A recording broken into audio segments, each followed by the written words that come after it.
पवित्र श्रीमद् भागवत गीता, पवित्र चारों वेद, पवित्र कुरान शरीफ, पवित्र बाइबल, पवित्र गुरु ग्रंथ साहिब, पवित्र कबीर साहिब की वाणी में छुपे हुए गूढ़ रहस्य अर्थात तत्व को जानने के लिए कृपया अवश्य सुनिए जगत गुरु तत्वदर्शी संत रामपाल जी महाराज के मंगल प्रवचन।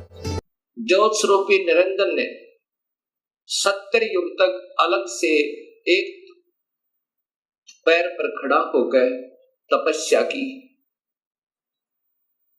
जब ये तपस्या कर रहा था, हम ये सभी आत्माएं जो आज काल के लोक में दुख पा रहे हैं, चाहे आज कोई देव बना है, चाहे कोई महादेव बना है, चाहे आज कोई शूकर बना है, चाहे कोई गधा बना है, चाहे कोई राजा बना है, चाहे कोई रंक बना है, पशु या पक्षी बना हुआ है, ये सभी की सभी आत्माएं हम इस काल के ऊपर अर्थात इस ब्रह्म के ऊपर आसक्त हो गए।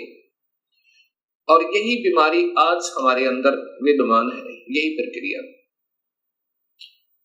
जैसे ये नादान बच्चे किसी हीरो और हीरोइन को देखकर उसकी अदाओं के ऊपर इतने आसक्त हो जाते हैं कि वो अगर आसपास कहीं किसी शहर में वो हीरो, वो अभिनेता या अभिनेत्री आ जावे, लाखों की संख्या में उनके दर्शनार्थ भीड़ उमड़ जावे और लेना एक न देने दो, कुछ मिलना नहीं उससे।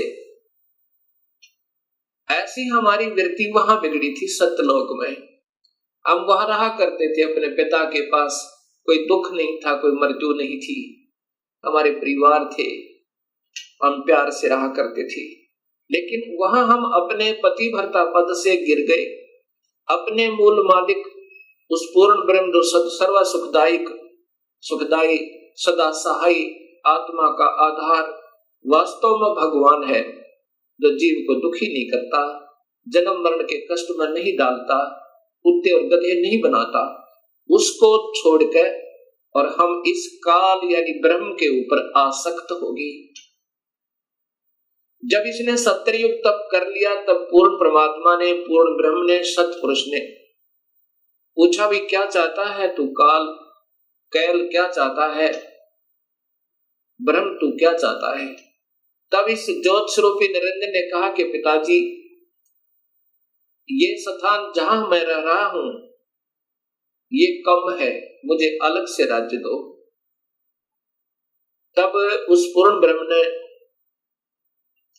इस ब्रह्म के तप के बदले में 21 ब्रह्मांड प्रदान कर दिए, जैसे 21 प्लॉट दे देवे कोई साहूकार पिता अपने पुत्र को। 21 ब्रह्मांडों को पाकर ये ज्योत निरंजन बड़ा प्रसन्न हुआ। कुछ दिनों के बाद इसके मन में आया कि इसमें कोई अन्य रचना करूं, उसके लिए कुछ सामान पिताजी से मांगू। इसने 70 युग तप फिर किया। तब सतपुरुष ने पूछा कि आप क्या चाहते हो, आपको 21 ब्रह्मांड प्रदान कर दिए। तब इस ब्रह्म ने कहा कि पिताजी, इसमें कुछ रचना करना चाहता हूं, कृपा रचना करने की सामग्री दीजिए। सतपुरुष ने इस ब्रह्म को 5 तत्व और 3 गुण प्रदान कर दिए। इसके बाद इसने सोचा कि ब्रह्म ने सोचा कि इसमें जीव भी हो, मेरा अकेले का मन नहीं लगता। इस उद्देश्य से 64 युग तप फिर किया। तब सतपुरुष ने पूछा कि क्या चाहता है ज्योत निरंजन, अब तो तुझे मैंने जो मांगा सो दे दिया। तब ब्रह्म ने कहा पिताजी, कृपा मुझे जीव प्रदान करो, मेरा अकेले का दिल नहीं लगता है।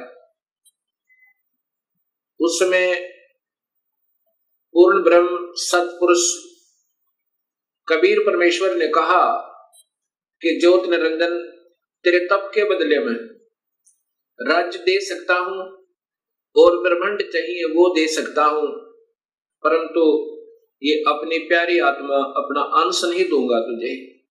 ये तो तेरे किसी भी क्रिया, धर्म, धार्मिक क्रिया से, तप से, किसी भी जप से नहीं दूंगा। हाँ, यदि वो स्वयं कोई जाना चाहता है अब सब इच्छा से, कोई हंस आत्मा, कोई भक्त आत्मा, तो मैं स्वीकृति दे सकता हूं, नहीं तो मैं अपनी इच्छा से नहीं कहूंगा, ये मैं नहीं दे सकता। इस बात को सुनकर ये ब्रह्मक्षर पुरुष, ज्योत स्वरूपी निरंजन, अर्थात जो भविष्य में फिर काल कहलाया, हमारे पास आया। आज हम जितने भी ये दुखी आत्मा इस काल के 21 ब्रह्मांड में पीड़ित हैं, हमारे पास ये ब्रह्म आया और हमसे कहा कि मैं वहां अलग से ब्रह्मांड लिए हैं मेरे पिताजी से अपने तप के बदले में, वहां ऐसे स्वर्ग बनाऊंगा, महास्वर्ग बनाऊंगा और ऐसे दूधों की नदी बहाऊंगा, झरने बनाऊंगा। क्या आप मेरे साथ चलना चाहते हो? तब हम सभी ने, जो यहां काल के 21 ब्रह्मांडों में पीड़ित हैं, कहा कि यदि पिताजी हमें आज्ञा दें तो हम चलने को तैयार हैं। इस बात को सुनकर ज्योत स्वरूपी निरंजन कबीर परमात्मा के पास आया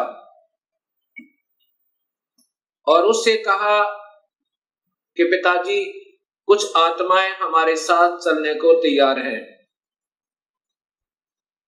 सतपुरुष से कहा इस काल ने, ब्रह्म ने, कि पिताजी कुछ आत्माएं मेरे साथ चलने को तैयार हैं, उन्होंने सहमति दी है। तब पूर्ण परमात्मा सतपुरुष अर्थात कबीर देव ने, कबीर साहिब ने कहा कि यदि वो मेरे सामने स्वीकृति देंगी, जितनी भी आत्माएं हैं जो तेरे साथ जाना चाहते हैं,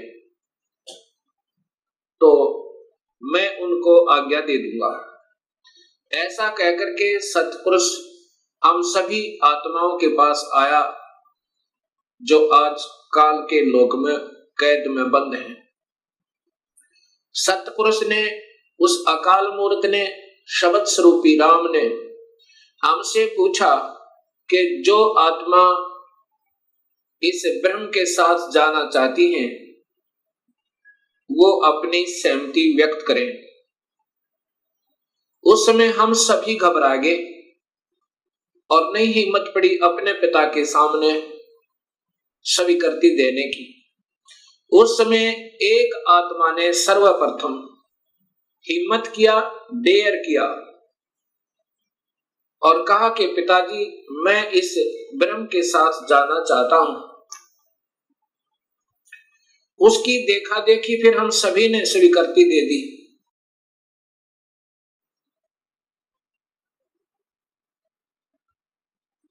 और जितनी भी आत्माएं उस समय स्वीकृति दी थी, सभी कबीर साहिब ने उनके नंबर नोट किए और जिसने सर्वप्रथम सहमति दी थी उस आत्मा का भी नंबर नोट किया और ब्रह्म से कहा कि ब्रह्म आप जाओ अपने लोक में, अब इन सभी आत्माओं को मैं विधिवत तेरे लोक में भेजूंगा। ऐसा कहकर के सतपुरुष ने अपनी शब्द शक्ति तय उस प्रथम स्वीकृति देने वाली आत्मा को एक लड़की का रूप बना दिया और उसको उसके अंदर एक शब्द शक्ति दे दी और हम सभी जीवात्माओं को, उसे प्रकृति देवी भी कहते हैं, अष्टंगी भी कहते हैं और वही महामाया भी कहलाई। यहां 21 ब्रह्मांड की इस देवी को उत्पन्न किया अर्थात उस आत्मा का लड़की बनाया। फिर हम सभी आत्माओं को जो 21 ब्रह्मांड में आए हुए हैं उसके अंदर प्रवेश कर दिया, इस लड़की के शरीर में, प्रकृति देवी के शरीर में, अर्थात इसको अद्धा माया भी कहते हैं और यही आगे चलकर त्रिदेवों की माता कहलाई।